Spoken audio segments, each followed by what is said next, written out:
and welcome to the season finale of Going Over Our Freds. Season means a lot to us. I have no idea how much this season has been or how many episodes the first season was. I think it was 9. We might be up to like 12 at this point now for this season. 11. It's a random number each time. Oh, is this 11? It's okay. 11. 11! 9 and 11. Oh no, too soon. Anyway, welcome to Going Over Our Freds, the internet's best Fred Olin Ray-based podcast. As always, I am Kennedy, and sitting across from me is... Meredith! And today's movie, I let the people on our Twitter and BlueSky choose the movie, and we had a good suggestion by Mike Noyes, and I think a pretty good suggestion by your husband, and we've chosen the selection by Sebastian Robbins, who is almost Sir Baskin Robin, which I think is his name on the Ice Cream Social, because they have all have ice cream pun names for the scoops there. He chose it by its other name, but I chose to call it by its to-be name, which is Muffin Baker, or The Haunting of Muffin Baker. You didn't know what you were in for, did you, Meredith? No. I'm still getting the hang of BlueSky, so I didn't see any of the responses to your inquiries. I think this one was on Twitter. Got it. All right, so I just texted you and I was like, hey, what are we watching? And your response was The Haunting of Muffin Baker. And I was like, okay, great. I'm down for a haunting movie. And I went so far as to start my notes document. And I always put the title and what kind of movie it is. And I typed in The Haunting of Muffin Baker, a 2006 horror, until the movie started. And I realized we were not, in fact, watching a horror movie. Was the opening credits when you had that idea, or? No. Before I started, I was like, it's probably a horror. And then the opening credits started, and I was like, oh, got it. So should we get into it? Yeah, let's get into this. So this is another one, at least even in the Tubi version, this one said directed by Nicholas Medina, Funky Cold Medina, the alias of Fred Olin Ray for this one. Oh, nice. He didn't even want to put his name on it. Yeah, but I mean, his wife is listed as the producer in the line producer, Kimberly Ray. So it's not like the Ray name is away from this at all. Okay. I don't read the credits. I see them. I'm just not reading them. I promise I'm literate. And this credit sequence has what will be a recurring theme in this particular episode / movie, in that a ripoff version of the Munsters theme plays over the credits. And then the images of the actresses kind of gave me a sense of somebody trying to emulate the opening to a Bond film. They were all in bikinis. And it was just static black and white photography, but turned into single color, like monochromatic images. As far as Fred Olin Ray movie credits go, this one was fine. Yeah. How does this movie open? We open with a woman who we later learn her name is Muffin Baker. She is in a bikini and tied down to a table in some sort of laboratory type environment. A shirtless man enters. He is all muscly. And he says, sorry I'm late, but I had to fight through a jungle of killer ants to get here. So he is saving the day, or he's saving her. And they begin to celebrate with sexy times when a director yells cut. Okay. So usually when you do the movie within the movie, it has different production values than the movie itself that we're watching. Oh, does it? Oh, yeah. It'll be like, oh, that's so cheesy, but here's the actual thing going on. But here, the fake movie is pretty much, it's a different genre, but it's the same level of acting, script, and set that we're going to get for the rest of the movie. Yes. So it doesn't really work as a fake out. The other reason people do this is to have like the ending be, oh, it was all a movie, or it was all basically like it was all a dream sort of situation. Yeah. We don't have that here either. We just have padding, because I guess it sets up the Muffin Baker as a famous-ish porn actress and her boyfriend is a director. Mm-hmm. But that has nothing to do with the plot. It never comes up again. They could have both been astronauts for all that matters in the plot. Yes, but they're not astronauts. They are a porn actress and a porn director. Yeah, and it does, and we have her name of Muffin Baker, which is a great name. I'm not going to lie. I really love the name Muffin Baker. And this is, of course, Christine Nguyen, who is also our lead actor in Bikini Jones and the Temple of Eros, a.k.a. Cruella's Castle. Mm-hmm. I find her very charming. I don't know. She was just as good in this movie as she was in Bikini Jones. Yeah, I think she is one of the 2, maybe 3 highlights in terms of acting in this movie, and because it is rough. It's almost like we're watching a pornography in how bad the acting is. All right, so you mentioned her boyfriend. It's actually her fiance. We'll learn that later, but we might as well say that now. His name is Ted Wood. He is credited in this movie as Alexandre Boisvert or something like that. Oh. But when he has made his 500 other credits, he's usually credited as Voodoo. He has 500 credits, mostly porn. Okay, that's fine, but that name is not great. It feels appropriative, but, it was a different time when he started acting in 2001, probably. Ted Wood is a much better name. Why didn't he just, take that name? Steal the character's name? Yeah, exactly. I mean, that's what Anne Shirley did. The original on-screen Anne of Green Gables just started going by her character's name. Don't let a good name go to waste. Exactly. Okay. We learn that Muffin is a frustrated actress and she's looking for something new. She's just stuck. She's creatively stuck in the world. So when a runner on set comes up and delivers a telegram, now this is 2006, the runner delivers a telegram. Yep.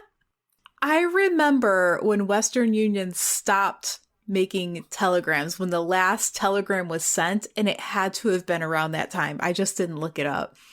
Anyhow, so she gets a telegram. It's saying that her wealthy Uncle Silas has died and that there will be a reading of the will and she must attend in person. So her mind frame is, great. This is going to break up the humdrum frustration of my day-to-day. Maybe I'm going to inherit a bunch of money. I want to go. Yeah, she immediately celebrates the uncle dying. Yes. She's like, money, money, money. That might be a direct quote. So she's celebrating. And the camera, there's a little bit of camera trickery where we're looking at Muffin and then we're looking at Muffin through a crystal ball. And we have switched perspectives, we've switched locations. A woman in a pink bikini is remotely viewing Muffin through the crystal ball. And this is where we get a lot of exposition because, as we mentioned, the credits have the Munsters theme playing over static images of women in bikinis, but no title card, no rolling script telling us what's going on. So we have to get it in somewhere. And hopefully this woman delivers all of the exposition. Okay, so not only is she a ghost, but she has a crystal ball, which isn't really a ghost thing. Yes. It's like an old movie fortune teller thing and not like a ghost thing.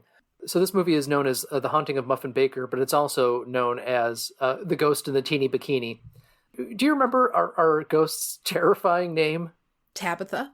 Tabitha the Ghost. She is credited as Tabitha the Ghost, which I have to assume is an homage to Bewitched, because that's the daughter's name in Bewitched. But she's all grown up. Yeah, Friddle and Ray likes to throw in references that have nothing to do with anything and make no sense. We get some more Stooge stuff in this movie, too. He likes to throw in Stooge stuff all the time. Tabitha is an actor called Nicole Sheridan, not to be confused with Nicolette Sheridan, who she kind of looks like, and I think that's probably why she goes by the name Nicole Sheridan. Maybe it's her birth name, I don't know. She has 300 credits between the years 2000 and 2011, and very few of those credits have pictures on IMDb, if you know what that means, and I think you do. Okay, so you said between 2006 and 11? No, 2000 and 11, basically. Her career so 11 years. So about 30 movies a year. That's incredible. I was just reading something that mentioned that porn actresses average around 5 or 6 years before they get out of the business. And so they have to work as much as they can in those 6 years. So if that held true 20 years ago, she had a pretty long career. Yeah, same thing with Christine Nguyen. And they'll occasionally still pop up in things, but it's not quite as prolific as it was. Yeah. And with porn, it's you go right from ingenue to MILF. So there's... Mm-hmm. And because I'm a Midwesterner, I pronounced MILF with an E instead of an I because of the vowel shift. I can't help it. I'm also a milk sayer. So Tabitha tells us a few things while she's just kind of talking to herself in the crystal ball. Yeah. A lot of people talk to themselves in Fred Olen Ray movies. Sign of a good filmmaker. Yeah. All right, we've got somebody to watch out for. His name is Archibald Weisenheimer III. According to Tabitha, he is evil and he wants to secure the entire inheritance for his own daughter. Okay, so watch out for him. 2. Muffin will face a challenge in securing her portion of the inheritance. So Archibald versus Muffin. Okay, got it. And then 3, Tabitha herself is looking forward to having somebody else to haunt for a change. Yay! This is all stuff she set up, huh? I was not paying that close of attention. Well, and then she disappears. So if you hadn't come into the movie knowing that there's a ghost in a bikini, this is the point where you realize that Tabitha is a ghost. Ghost in a teeny bikini. Roll credits. Exactly. All right. So the next scene is Ted Wood arrives home. He's like, honey, I'm home. And this is where we establish that he and Muffin are engaged. They have to have a conversation because Ted doesn't know yet that Uncle Silas has died. So Muffin is saying like, oh, we got to go attend the reading of the will. And at first, Ted is reluctant because it would mean putting the movie that they're shooting on hold. And it might cost him a whole $250 in delays. However, Uncle Silas might have up to $3 million waiting for Muffin. So it seems like a no-brainer, but Ted needs a little bit of additional motivation. So Muffin goes down on him and then he finally acquiesces. Wait, Muffin goes down on him? Well, she kneels, but we don't see anything. I think the implication is that she goes down on him. Yeah, roughly 30 minutes of this movie is cut out. Most of like anything overtly sexual. Yeah, I think the runtime is 57 minutes. Yeah, and a lot of that is credits. So they're worried about losing like $250, which is, a very Fred Olen Ray worry. And I'm wondering if he exaggerated that number to be lower or if that's actually how much money he would lose if he didn't shoot in a day. And then the inheritance is only $3 million, which I mean, the house is probably worth that depending on where they are. In today's prices or 2006 prices? I mean, yeah, I guess maybe they didn't hit quite that first bubble yet. No, yeah, the first bubble was 2008. I don't think the real pain started until later in 2008. Granted, we were not homeowners at the time, but I think the real pain started rolling later in 2008 and through 2009. Yeah. That's neither here nor there. Yeah. We cut to a small, lonely church in which Archibald Weisenheimer III explains his evil plan to a butler who is dressed like an 18th century aristocrat. That butler's name is Marsh.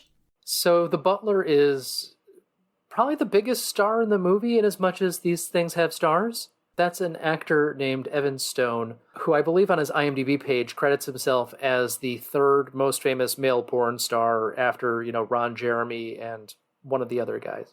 He's won multiple AVN awards. He's got his own Wikipedia page. I think he's the only person in this movie who has his own Wikipedia page. Oh. And any guesses as to how many IMDb credits Mr. Stone has?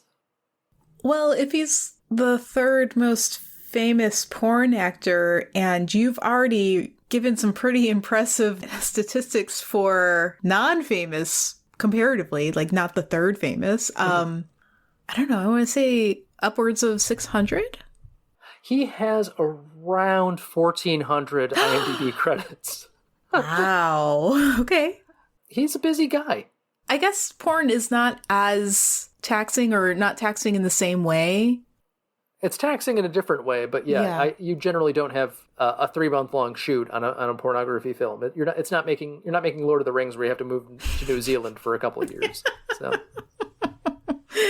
Okay. All right. Well, we're introduced to Marsh, and I'm not even joking. He looks like he was trying to dress up like Tom Cruise in Interview with the Vampire.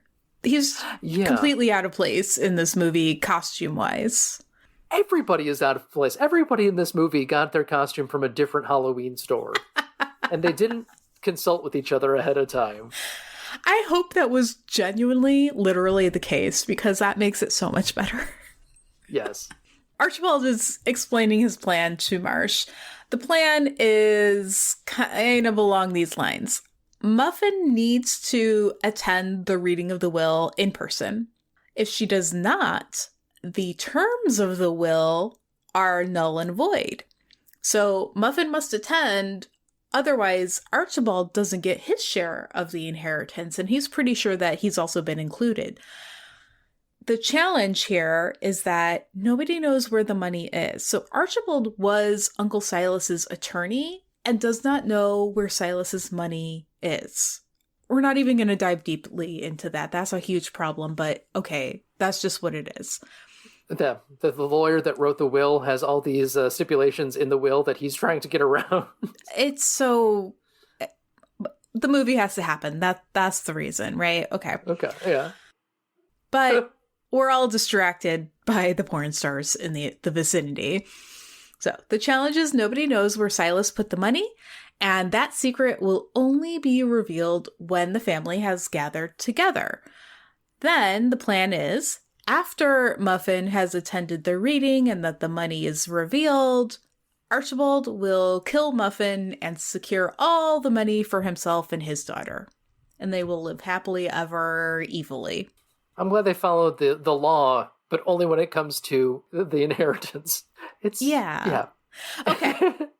The name of the estate where Uncle Silas lived is called Ravenswood Manor, which is a much better name than we've been giving some other homes in Fred Olen Ray movies. It's nice. Yeah, it's pretty good. The Lighthouse had a name in the last movie, and I don't remember what it was called. But the building where a large part of this was shot also served as the filming location for the movie Voodoo Dolls with a Z, and that was important to be in IMDb trivia. In addition to filming at the same movie, or a different movie here, we also filmed this at the same time as Bikini Girls from the Lost Planet.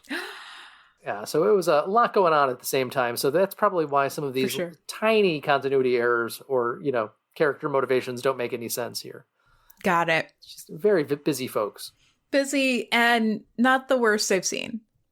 So Muffin and Ted, they get there. Marsh greets them. He lets them in. Muffin remembers Marsh from back in the day when she used to live at Ravenswood Manor. This is important to set up.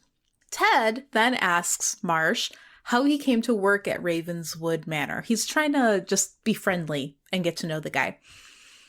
Then Marsh, who until this point in the movie has been doing his very best to act the part of a kind of dim-witted butler, bursts into a country and western song and dance about his past. Yeah, he basically sings about his past to a tune of a royalty-free version of the Beverly Hillbillies theme song. Oh, is that what it was? Yeah, and that's when we realized that not only is this a horror comedy porn, but it's also a musical. It is. It's like Fred Olen Ray was at a bar, and Rocky Horror was on in the background with the sound off, and he caught the gist of it. I can do this. 3 days to shoot, I'll do it in 2. Exactly. That's what this is. I want to ask you, has Fred Olen Ray directed music videos? Do you know? To the best of my knowledge, no. I think he could do a really good job of it.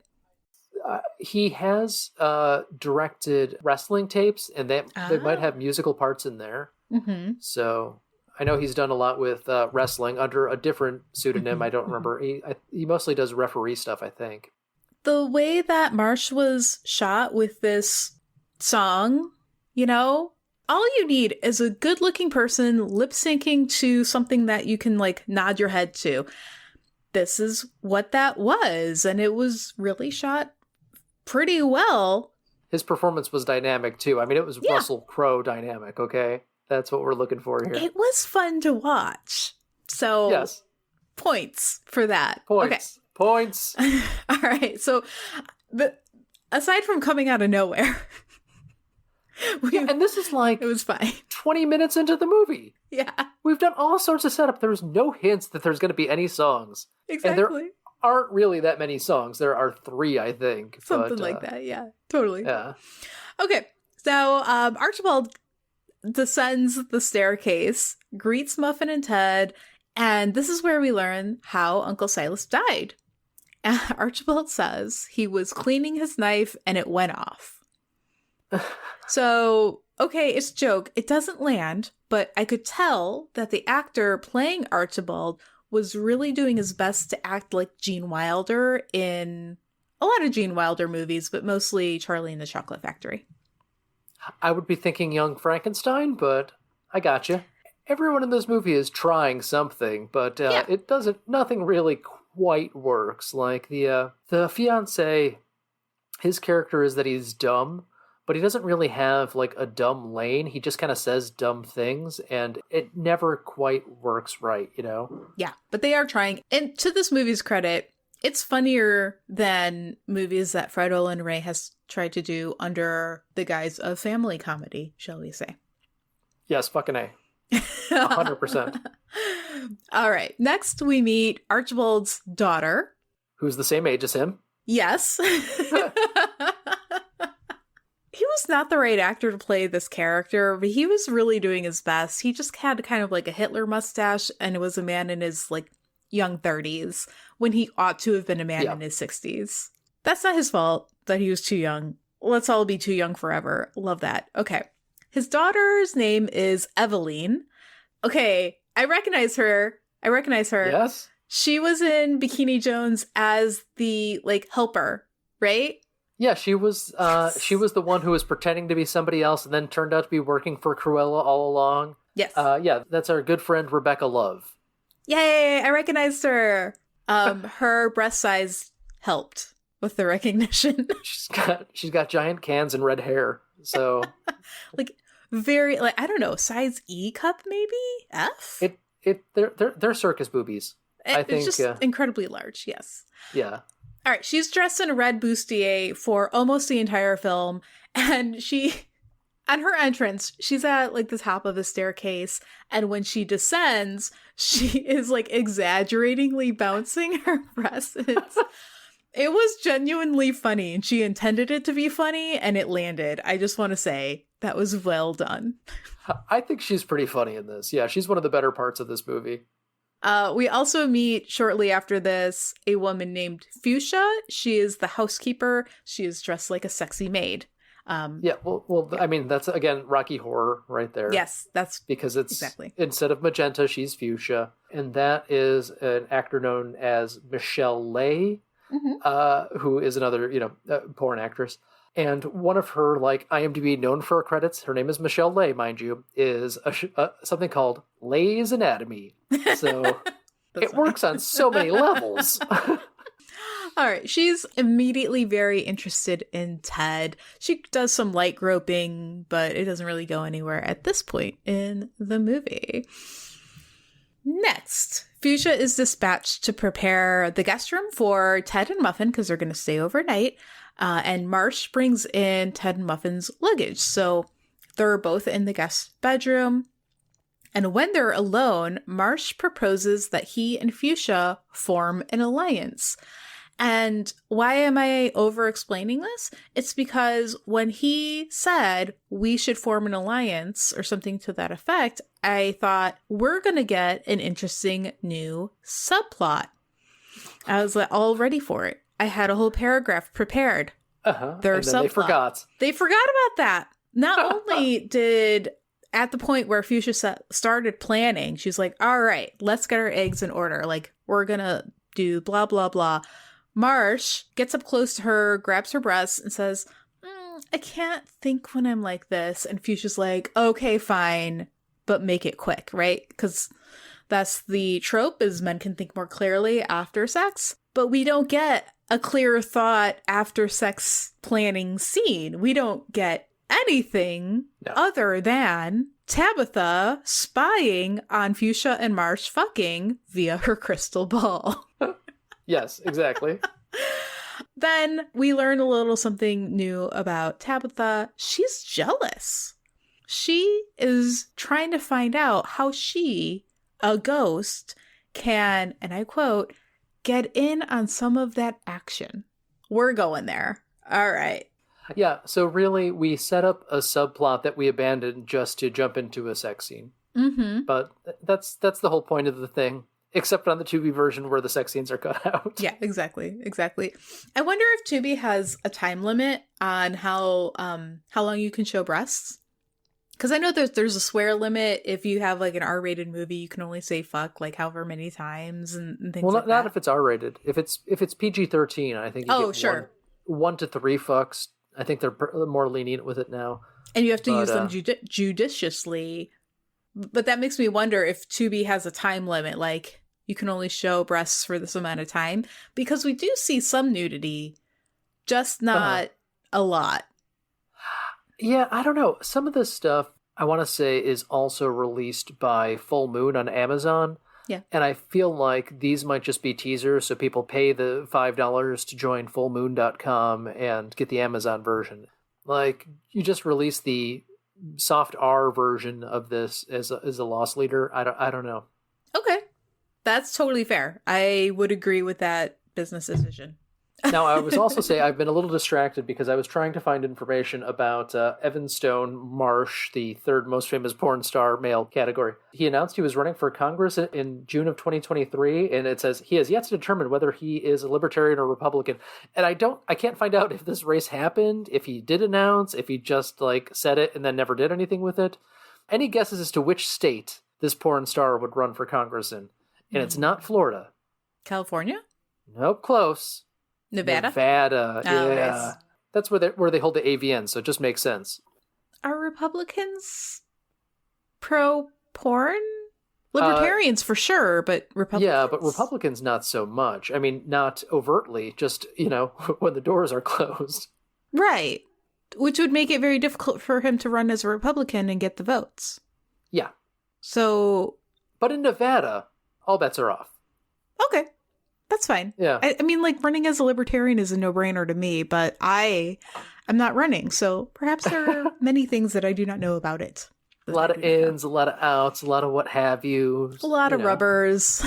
Okay, a new guest arrives to Ravenswood Manor. Marsh opens the door, and we meet Madame Zola. She is dressed in a sort of exotic manner because she is a medium. Now... She looks like a small to me.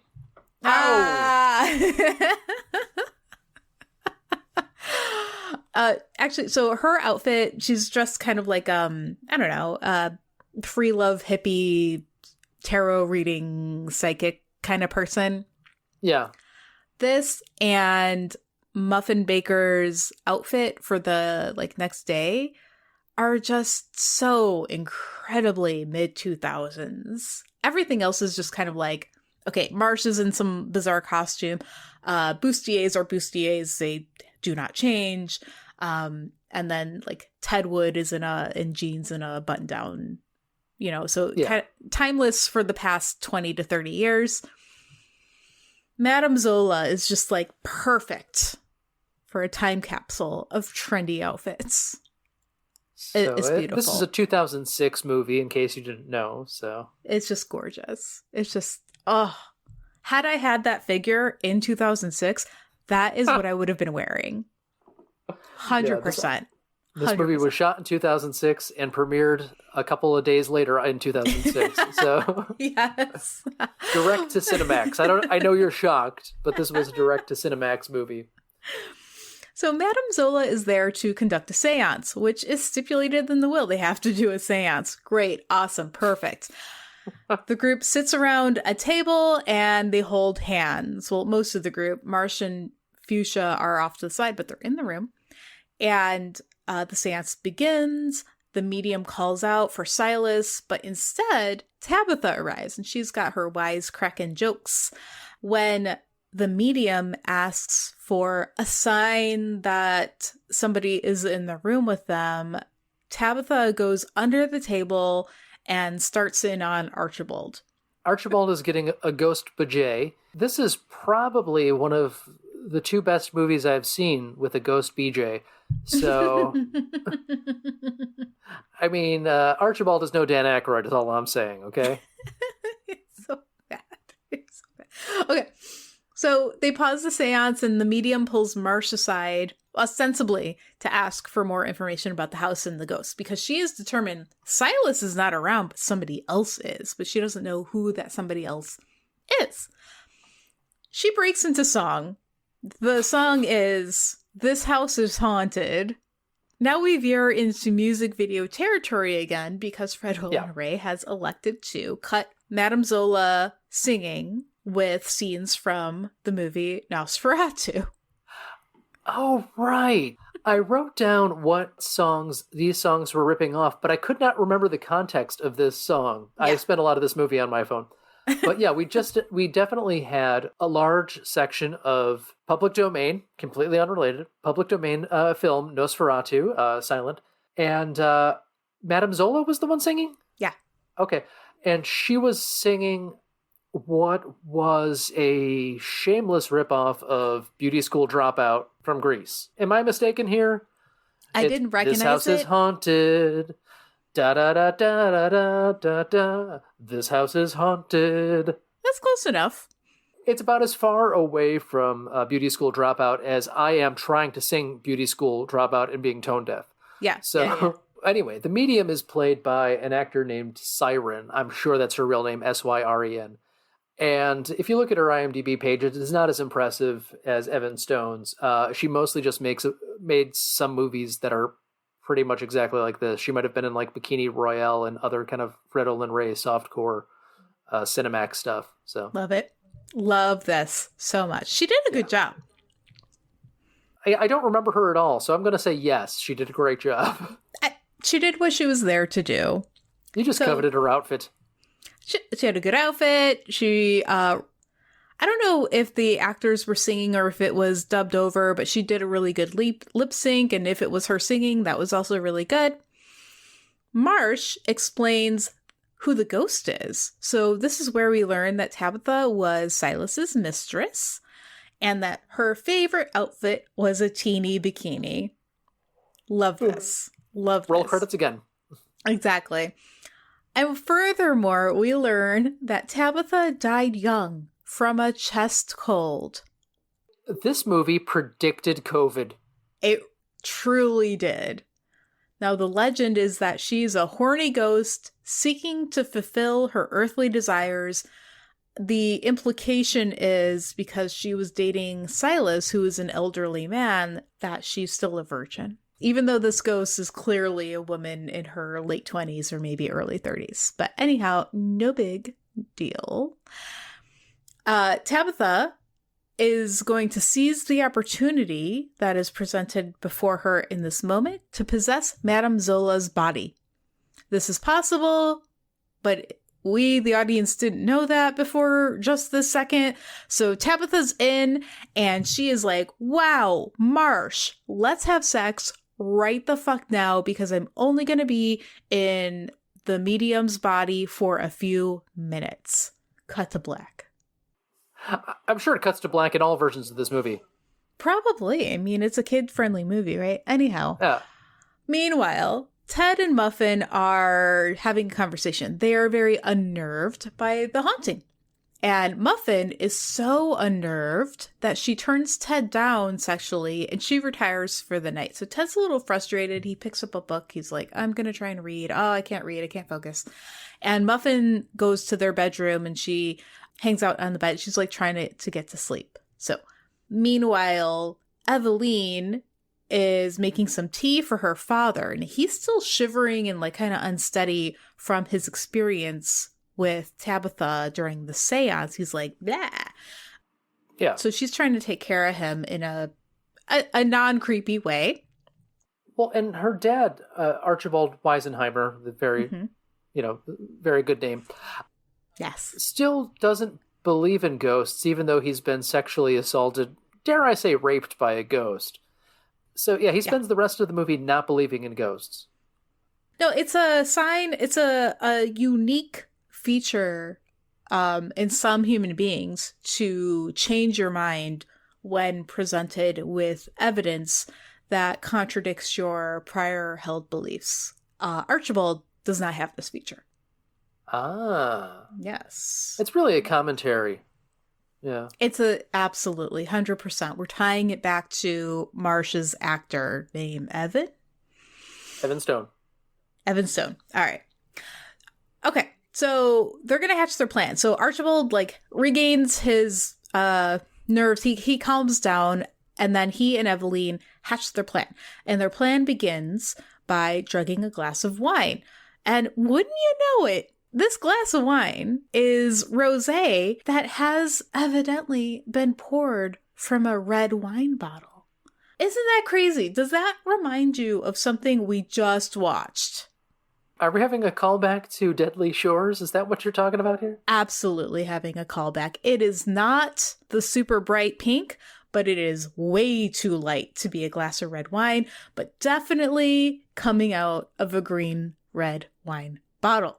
Can Fred Olen Ray just not source red wine? Does he not understand what it looks like? Are you really going to pay for $3 Chuck for a movie, okay?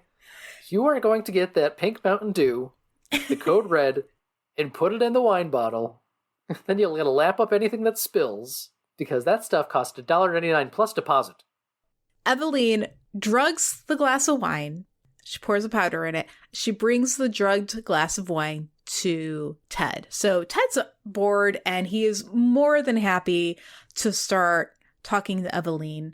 And when Eveline puts the moves on Ted, he's more than happy to reciprocate. I completely agree with this entire strategy. I understand why he fell for it, because Eveline walks in and she says, "Not many people can make a movie in just 5 days." So obviously, Ted, aided by a little bit of drugged wine, is just head over heels in love. And then they have sex off screen. What is he drugged with? We never learn. Is it Spanish fly? Could be. I don't know. It doesn't really seem to do anything other than maybe make him more horny. I don't know. Which an unadulterated glass of wine would also have done. So we didn't even need to drug it. But okay, whatever. Doesn't matter. In the other room, Muffin is having second thoughts. She's like, maybe I've been too hard on Ted. Maybe he really does just, need the sex. And I can, accommodate this. I'm a porn actress. I can do it. Yeah. So she returns to the room and catches Ted and Eveline. And she just feels completely betrayed because even though she's a porn actress and he's a porn director, they had an agreement in their relationship, and that this situation with Eveline has violated that agreement. Now, we don't know the exact terms of the agreement, but her behavior and reaction indicates that they had one and that this is in violation. Yeah, on-camera stuff is okay, but off-camera is not okay. Right. Well, we don't really know if her acting in movie included full penetration. We don't know. So, but we're just going on her reaction. Sorry, not to extend this any longer, but yeah. Evelyn and Archibald's plan was to create a wedge between her heroine and her fiancé. Yeah. Just so it would be easier to kill her later? Why were they doing that? Or was it just to have another sex scene in this movie? It couldn't. That would be cheap. No, yeah, Michael. No. that would betray the artistic integrity of the ghost in the teeny bikini. Well, they didn't expect Ted to show up, so they're trying to improvise, and they're just not so good at it, because they're evil. Yeah, they're not yes and improvisers, they're no but improvisers, yeah. Exactly. There's no but in this movie, right? I don't know, Tubi cut it all out. We saw Fuchsia's butt. Oh, okay. Yeah, but that's it. Muffin, feeling betrayed, runs out of the house and has her song, because Frank tells me that musicals' defining feature is that when the characters have big feelings, that's when the songs come out. The songs take place of big feelings, okay? Your husband has to tell you this after 43 years of life or 42 years of life? Well, I never paid attention to musicals. It's just singing, and I'm just I'm not interested. So I actively resisted learning about them. So yeah, when he was telling me, I was like, oh, it has a form and reason. I just never paid attention to before. Anyhow, okay, so Muffin's outside singing her song of betrayal. Archibald is up in a tower trying to drop a plant face on her. Yeah, and she keeps moving, and he's and trying to reposition and drop the plant, and it keeps not working, and it's kind of funny. And yeah, and she is very seriously singing. Yes. What is essentially a knockoff of "Only You." Okay. It sounds like "Only You" to me, but a lot of kind of ballads sound like that. I'm telling you, it sounded like an original song to me. Oh, 100% original song, yeah. And you had said if you weren't sure if people did their own. I have to imagine all these actors did their own singing in this Yeah. because none of the singing is very good. I thought it was fine. It was fine, but if you got somebody else to do it, I think it would be a little bit better than fine. Like I think Christine Nguyen does a good job, and like, goddamn, Evan Stone tries, and he's got the energy, even though he can't carry a tune. What are you saying? He could. He sang the tune. Okay, whatever. We know that I can't do music. I enjoyed it. I thought those songs were good. No, I think they were nice and energetic. They weren't recorded live. I mean, they were recorded. No. They were lip syncing their own lyrics, Yes. but and to the movie's credit, like we know that they're lip singing because the sound was a little different. It was not as jarring of a difference as I have heard in other higher budget movies. So that was very much in Fred Olen Ray's favor of handling that very well. Well, they were singing to track, and it was like the simplest karaoke track backing them up too. There wasn't like a lot of again, it's a $400 porn shoot. Like they're not going to pay for like an orchestra or anything like that. It's like a really good porn. This is a very high quality porn. Very high quality. It basically has the same production values as the host segments of Svengoolie. And that's all I'm really looking for in movies half the time anyway. Is like, if it looks as good as Svengoolie, that's my sweet spot right there. You don't want it to look too... Everything's better when it's a little cheap. I was going somewhere with this, but I don't know what. Oh, no, I was going to say, I think all the singing in this basically sounds like... it sounds like some of the actors on Glee singing if you took away their auto-tune. So that's pretty good. Glee was very popular. Yes. So Archibald is trying to kill Muffin. She's oblivious. Except there's a moment towards the end of her song where he does drop the planter and it would have killed her, but Marsh at the last minute pulls her out of the way.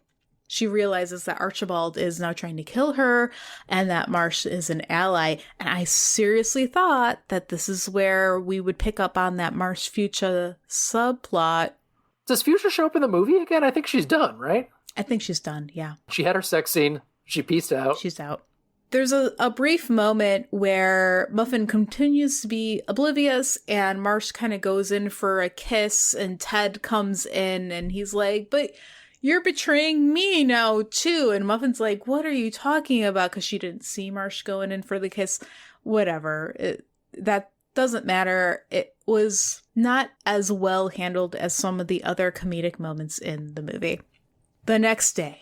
It's morning. We're all in that small church that was introduced earlier in the film. It's like it really is an estate. It has its own chapel. It's very small. All the characters from the movie are in the chapel, in the pews. Archibald is in the front. He's going to do the reading of the will. So he opens the envelope and it turns out that the will is not really a will.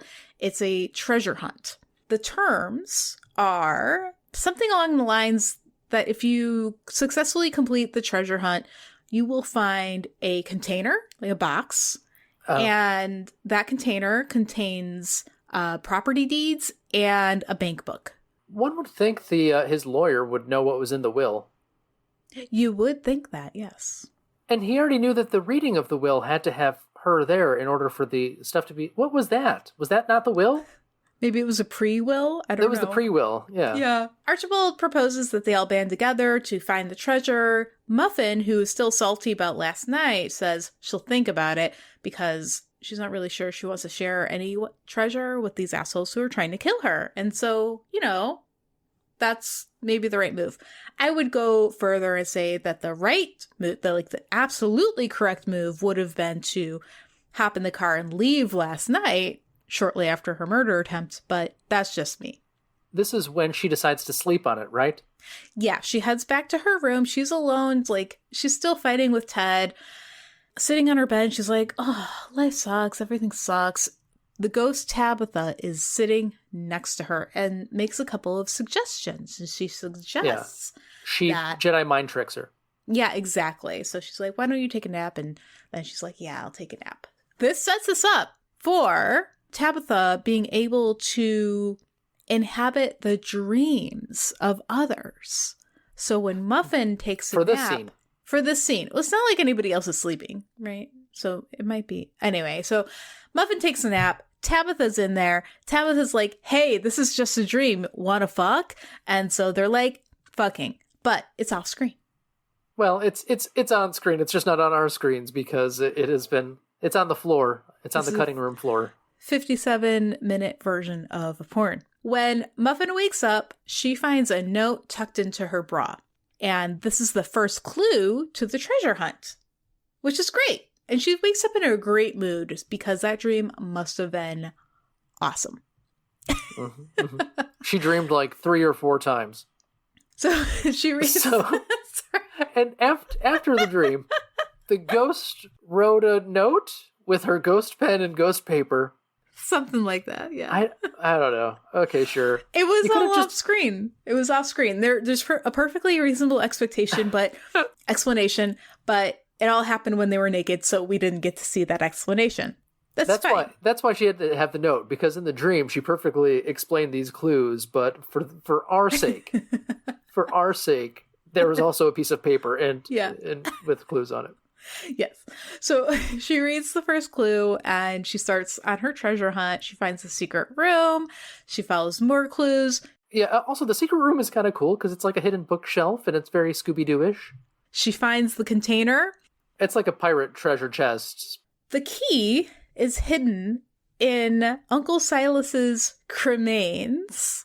The implication is that he swallowed the key before he died so that it would be included in his cremains. Notwithstanding that when a body is cremated, things like that are filtered out. She also found his dentures in the urn, which that would have been burned up. They probably wouldn't have cremated his dentures in the first place. Yeah, they would have taken that out, and I think they also have to take out pacemakers and some other things. Pacemakers will explode. Yeah. We can get our friend Caitlin Doty on the line and ask her about all these things. Caitlin, tell us, if you swallow an iron skeleton key, will that make it through? Anyhow, it's a skeleton key. She opens the trunk and finds everything that she expects to find, including like wads of actual cash. Great. Awesome. She is delighted. Actual's doing a lot of heavy lifting here. A wad of cash. Yeah, it's that normal cash that you have that's roughly 4 inches by 7 inches, and Yeah. It's fine. It does its purpose, showing that there's money in there.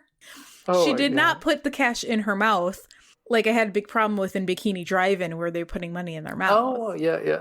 See, as long as it's just like, if it's fake cash and it's just like, oh, look, I have money on screen, no sins committed. I'm like, yes, it's a movie. That's money. Got it. Job done. Okay. Unbeknownst to Muffin, she'd been followed by Archibald and his daughter Eveline, and Archibald's now holding a gun on her, robbing her. And she's like, you are rotten people for doing this.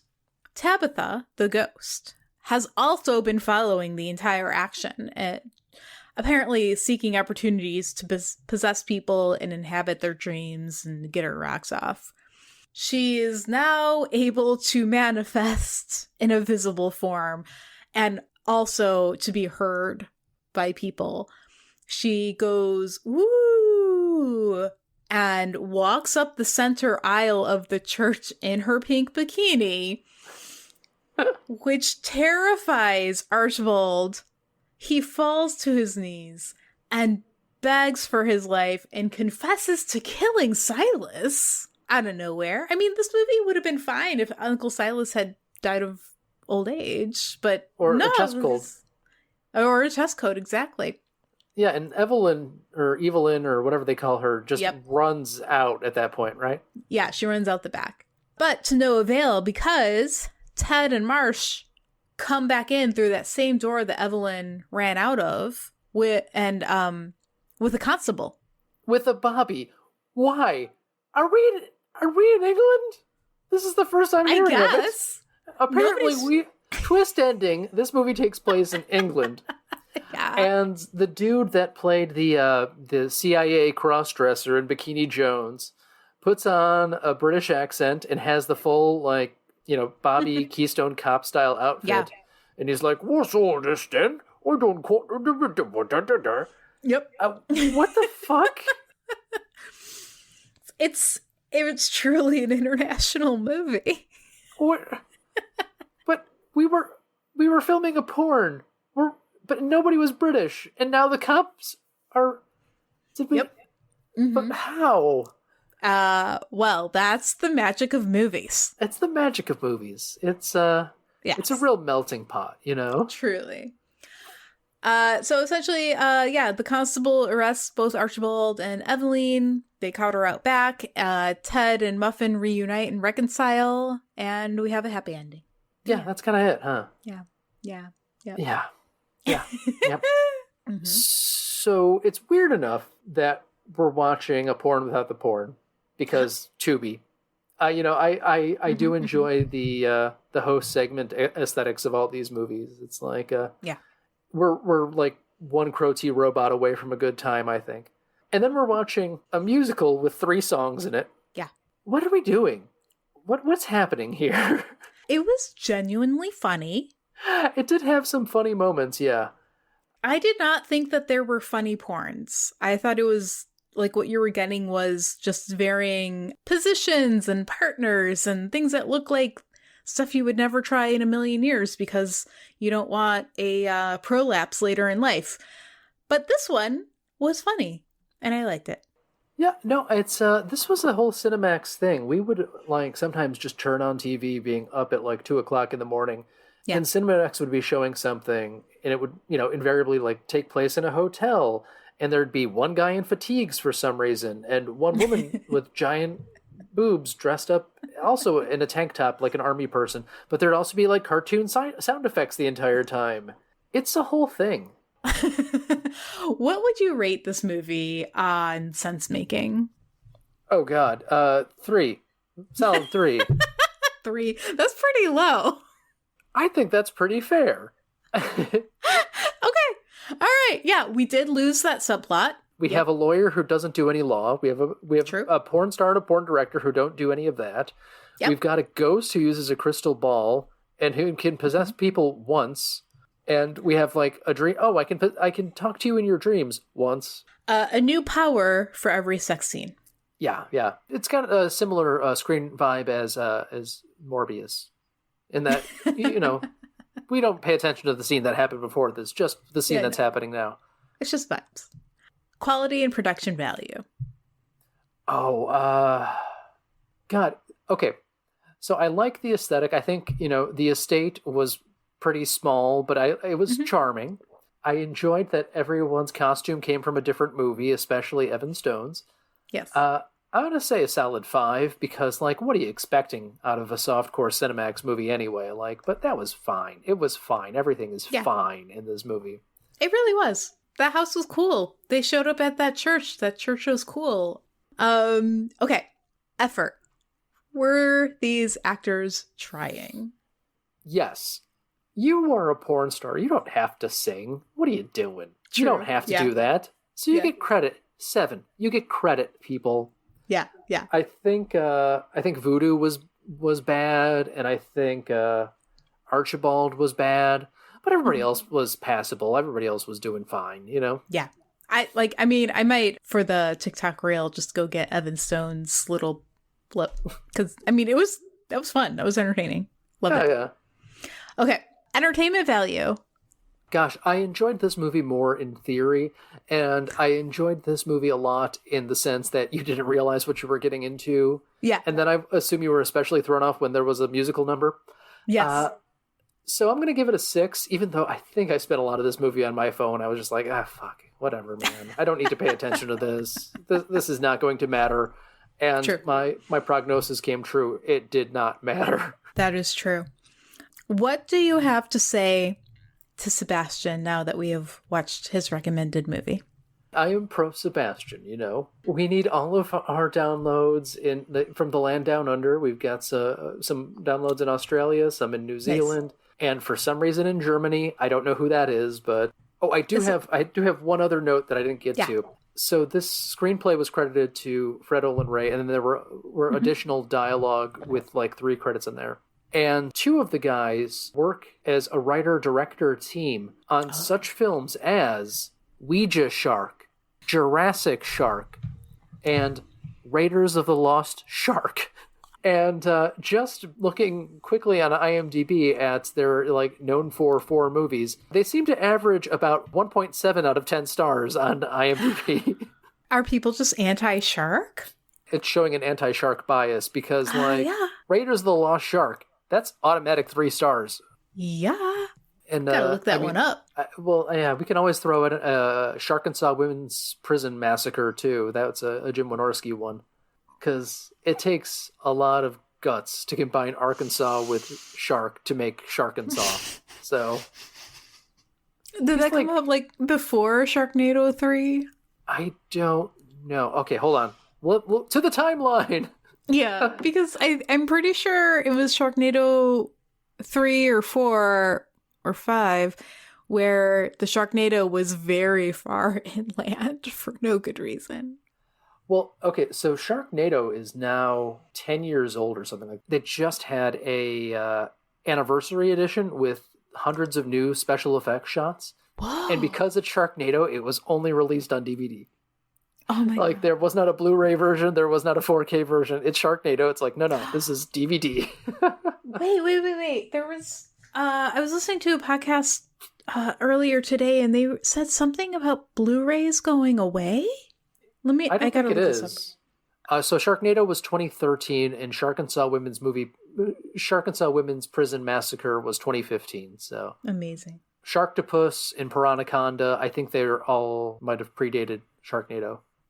Oh, okay. So good. What I was listening to is that Best Buy is going to stop selling Blu-rays and DVDs in 2024.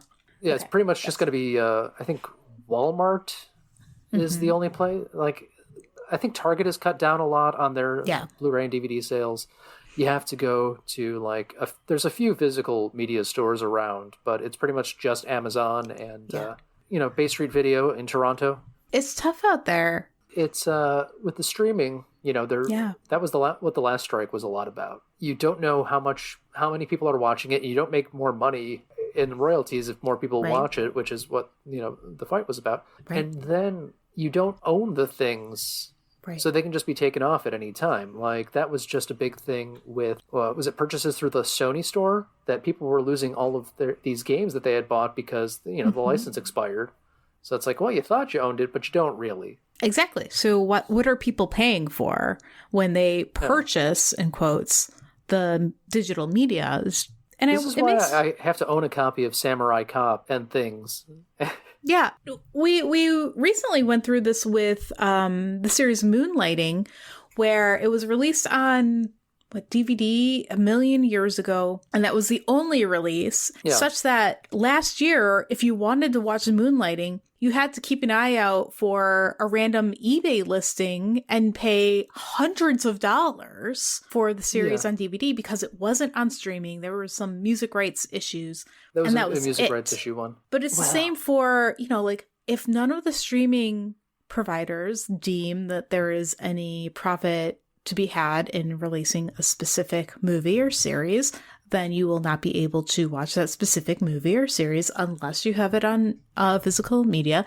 And at any point, Netflix could conceivably go belly up. And what if you were a super fan of Stranger Things? Right? And they have those on DVD at least. Well, okay, but maybe something else that wasn't. And I know that there are some extreme folks who have their whole streaming to download to recording it on VHS setup. So I saw this TikTok video where somebody really genuinely does have, I don't know if it's Stranger Things specifically, but something like Stranger Things recorded on VHS. Why VHS? You can just do DVD or Blu-ray. It could be that guy's particular thing. He loves VHS, but you are absolutely right. You would want to have it on some physical media that works for you.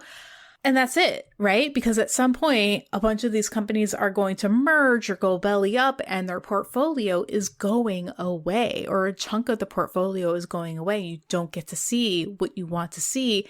And I don't know about you, but like, I don't have a DVD player. I don't have a Blu-ray player. I don't have a cassette player. I don't have a VHS player. I don't have any of that stuff. And not that it matters to me because I know how to get that stuff, but like it's really going to matter to somebody like 10, 20 years younger than us who didn't grow up with the technology and skills that we have, who maybe, well, thankfully you can find a lot of this stuff on YouTube. For now. Yeah, I mean, it'll occasionally get, scraped off. I don't know, I'm probably more bothered by you cannot get a good copy of Dawn of the Dead, the original. Oh, really? Yeah, because the person who holds the rights to that, my understanding, what I heard at least, has been working on a 3D version of that movie for the last 15 years, and it's never been ready, and he has been waiting to release that version of it. I don't know if there's been an official even DVD release of it. You could get it on VHS. I think I might still own it on VHS, but yeah, it's not streaming anywhere. And I think if there is a DVD copy, it's probably $200 from like a weird German company. So this is the end of season 2.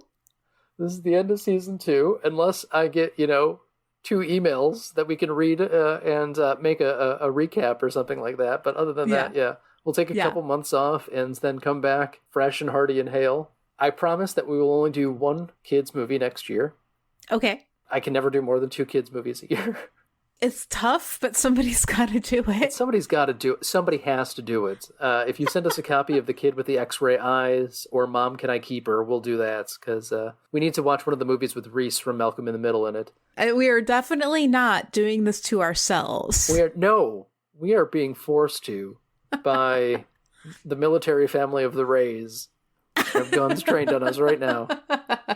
All right. Well, until next season. Until next season, I've been Kennedy. I've been Meredith.